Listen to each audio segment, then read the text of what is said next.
Belakangan ini banyak banget berita tentang orang-orang yang berbondong-bondong beli emas. Ya memang karena harga emas mengalami kenaikan harga yang cukup tinggi. Bahkan banyak orang yang rela antri berjam-jam bahkan subuh untuk beli emas. Nah, apakah investasi emas masih worth it untuk saat ini? Dan kalau saya sendiri lebih prefer investasi saham atau emas. Nah, saya akan jawab di video ini, so stay tune terus.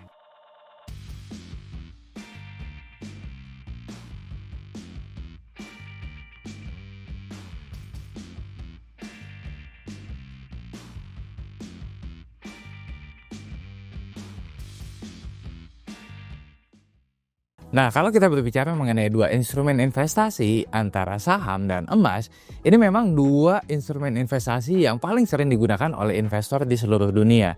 Ya, saya pribadi, saya ada investasi di emas, saya juga ada investasi di saham.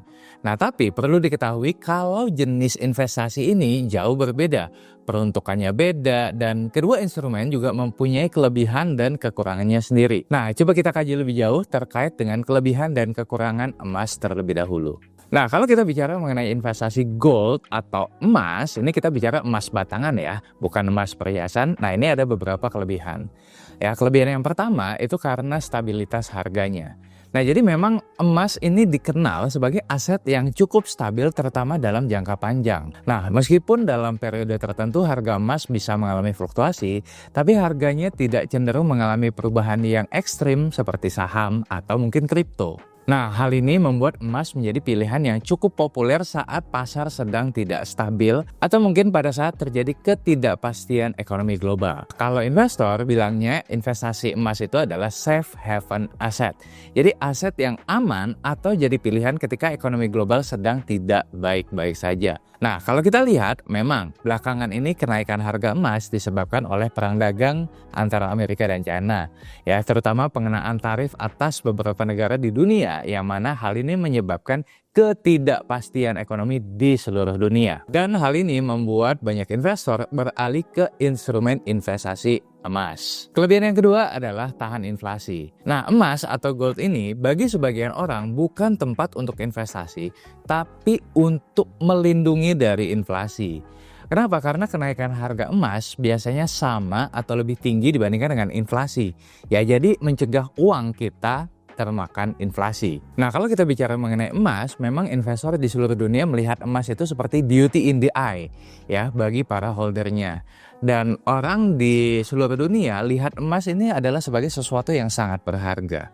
Nah, makanya gold atau emas yang jadi standar untuk bisa menghadapi inflasi. Ketika inflasi meningkat, ya harga emas biasanya ikut meningkat juga.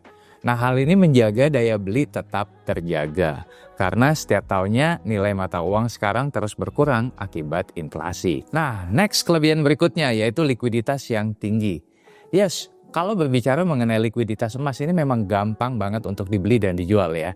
Kita bisa beli dan jual emas di berbagai tempat seperti toko emas, bank, bahkan melalui lewat online. Karena memang emas sebegitu berharganya bagi seluruh kalangan, baik yang kaya, menengah, atau berpenghasilan rendah.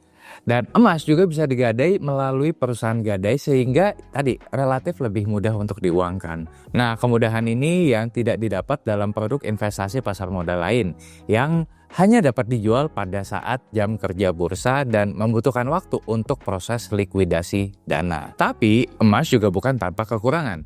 Beberapa kekurangan investasi emas yang perlu kamu ketahui. Yang pertama, tidak memberikan pendapatan pasif. Nah, jadi berbeda dengan saham, emas tidak memberikan pendapatan pasif seperti dividen atau bunga. Di mana keuntungan investasi emas ya cuma bisa didapat dari capital gain atau kenaikan harga emas ketika kamu menjualnya. Dan seringkali tidak secepat pergerakan saham. Kedua, kurang cocok untuk investasi jangka pendek. Nah, meskipun nilainya relatif stabil, tapi emas cenderung memiliki kenaikan harga yang lebih lambat dibandingkan dengan saham dalam jangka pendek. Hal ini membuat investasi emas ya kurang cocok menjadi investasi jangka pendek karena ya jelas lebih menguntungkan kalau misalkan dilihat dalam jangka panjang. Tapi Ko Rifan, kalau dilihat 1 tahun ke belakang, harga emas kan naik signifikan nih, 43%. Yes, betul. Tapi balik lagi, hal tersebut karena ada faktor X yang tadi udah kita bahas. Ada uncertainty dari perang dagang, ada kondisi geopolitik. Tapi dalam kondisi normal ya biasanya kenaikannya ya so-so aja. Kelemahan berikutnya adalah nilai spread yang lebih tinggi. Spread atau selisih harga beli dan jual emas ini adalah selisih antara harga yang pembeli bayarkan ketika membeli emas dan harga yang penjual terima saat menjualnya. Nah, spread ini biasanya bervariasi tergantung pada beberapa faktor seperti jenis emas, ya, fisik atau digital, tempat pembeliannya lewat aplikasi, toko, dan lain sebagainya itu beda. Dan ada juga kebijakan dari masing-masing penjual. Dan jika dibandingkan dengan produk pasar modal lain, fluktuasi harga emas ini sangat dipengaruhi oleh kondisi ekonomi seperti tingkat inflasi dan juga kurs rupiah. Beda dengan saham yang spreadnya itu sangat kecil.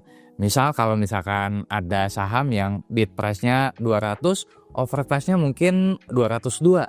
Ya, jadi selisihnya sangat tipis. Nah, sementara kalau kita bicara mengenai emas, ini spreadnya cukup beragam dan ada juga yang cukup besar. Ada yang menetapkan spreadnya itu di kisaran 2,5% sampai 3% dari harga jual dan harga beli emas. Ada yang menetapkan spreadnya 5% dan ada juga yang lebih tinggi lagi. Nah, jadi ketika kalian beli emas ya jangan berpikir besok langsung jual karena ada risiko dari spread antara harga beli dan harga jual ini. Kelemahan berikutnya ada biaya penyimpanan. Nah, jadi kalau misalkan kita punya emasnya dalam bentuk fisik, ya ada biaya tambahan yang perlu diperhatikan untuk penyimpanan di tempat yang aman. Ya, emas kalau misalkan kita punya dalam jumlah besar, ya harus disimpan juga dengan hati-hati supaya tidak hilang atau dicuri. Dan biaya penyimpanan ini juga perlu kita perhitungkan dalam investasi. Nah, itu tadi beberapa kelebihan dan kekurangan dari investasi emas. Nah, gimana dengan saham? Oke, kita bahas kelebihan dari investasi saham dulu. Yang pertama adalah potensi keuntungan yang lebih tinggi. Saham memiliki potensi keuntungan yang jauh lebih tinggi jika dibandingkan dengan emas. Harga saham bisa melonjak puluhan hingga ratusan persen. Ya, karena itu returnnya juga besar. Nah, tapi catatannya untuk mendapatkan potensi keuntungan yang lebih maksimal tadi, ya butuh analisa yang lebih mendalam. Ya, jadi kita nggak bisa asal beli terus kemudian langsung berharap keuntungan puluhan hingga ratusan persen. Ya, ada caranya dan ada pengetahuannya. Nah, yang berikutnya adalah memberikan pendapatan pasif. Nah, tadi kan kita bahas ya, kalau emas tidak memberikan pendapatan pasif seperti dividen atau bunga. Nah, kalau di saham ada pendapatan pasif berupa dividen.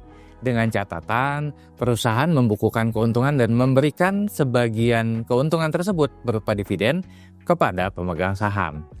Nah, dividen ini bisa memberikan penghasilan tambahan bagi investor tanpa perlu menjual saham yang dimiliki.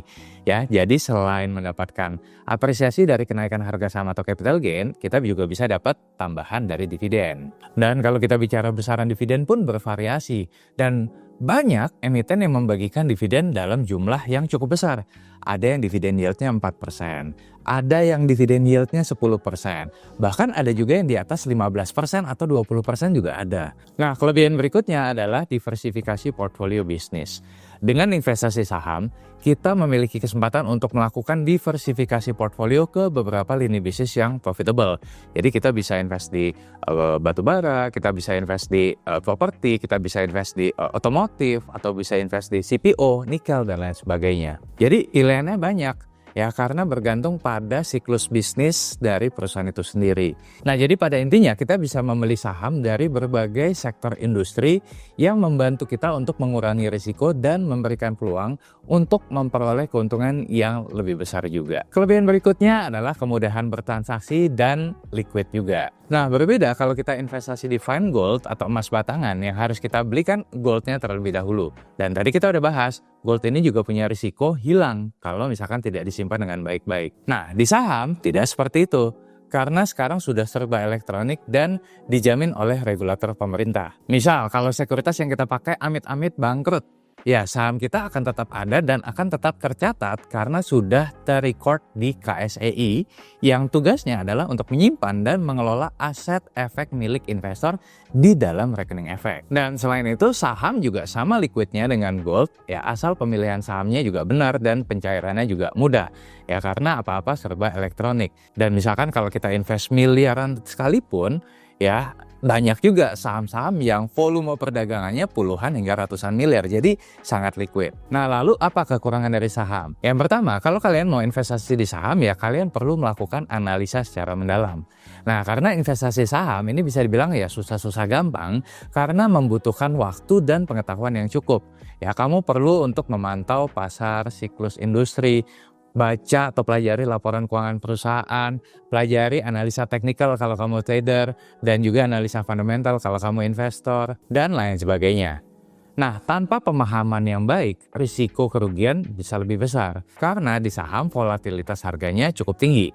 Dan saham juga bisa mengalami perubahan harga yang drastis dalam waktu singkat tergantung pada kondisi pasar. Misalkan belum lama ini IHSG sempat terkena trading hold. Ya, di mana banyak saham yang mencatatkan auto reject bawah juga. Ya, jadi balik lagi kamu perlu untuk mempelajari bisnis dan laporan keuangan dari perusahaan atau bahkan sentimen pasar global. Dan kekurangan berikutnya ya ada risiko kehilangan modal.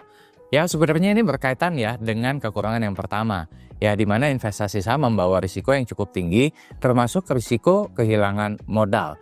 Nah, kalau yang kita beli adalah saham yang tidak memiliki fundamental yang baik atau kita kenal dengan saham gorengan lah.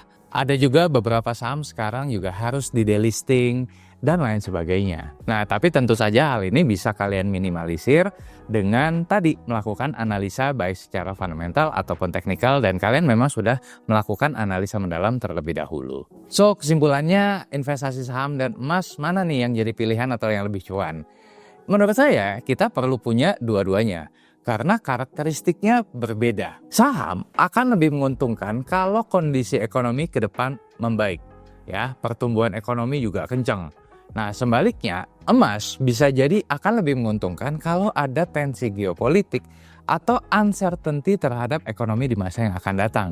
Nah, jadi kita perlu punya dua-duanya. Tinggal masalahnya alokasinya aja nih, mau lebih besar kayak mana, menyesuaikan dengan outlook ekonomi ke depan. Kalau kita percaya ke depan ekonomi akan membaik, ya bobotnya dibesarkan ke saham. Tapi kalau kita percaya ke depan ekonomi kayaknya akan melambat atau terjadi uncertainty, ya bobotnya dibesarkan di emas. Tapi jujur kalau teman-teman tanya ke saya mending beli emas atau saham di situasi sekarang ini, saya lebih prefer saham. Nah, pertama karena harga emas sudah naik signifikan, jauh lebih mahal dibandingkan dengan 1 tahun yang lalu ketika waktu itu masih jauh lebih murah. Kedua, seiring dengan banyaknya harga saham yang terkoreksi, justru membuat valuasi saham-saham di IHSG saat ini sangat menarik untuk diinvestasikan. Nah, jadi prinsipnya adalah buy low, sell high. Jangan kebalik, malah buy high, sell low. Tapi gimana kalau saya udah terlanjur beli emas di harga sekarang nih Korifan? Ya nggak apa-apa juga, asalkan tadi kalian benar-benar investasi di emas ini untuk long term, let's say 5 tahun ke depan. Ya bukan untuk seminggu, sebulan, 2 bulan, ya kalau seperti itu risikonya akan cukup besar. So, semoga clear ya, jadi keduanya ini punya karakteristik yang berbeda dan peruntukannya juga berbeda. Jadi kita perlu punya aset yang akan bertumbuh kalau ekonomi baik, dan juga aset yang akan bertumbuh kalau ekonomi sedang kurang baik. Oke, itu dulu video kita kali ini. Nah, kalau kalian sendiri saat ini lebih condong investasi di mana nih? Ya, apakah emas atau saham atau dua-duanya? Coba share pendapat kalian di kolom komentar. Dan seperti biasa, kalau kalian suka dengan video ini, jangan lupa untuk klik like, subscribe, share. Dan yang paling penting, jangan lupa nyalakan notifikasinya supaya kalian gak ketinggalan video saya yang lainnya. Akhir kata, salam dari saya, Rifwan Kurniawan, Indonesia Value Investor, dan penasihat investasi terdaftar dan terlisensi di OJK. Sampai jumpa di video berikutnya. Bye-bye.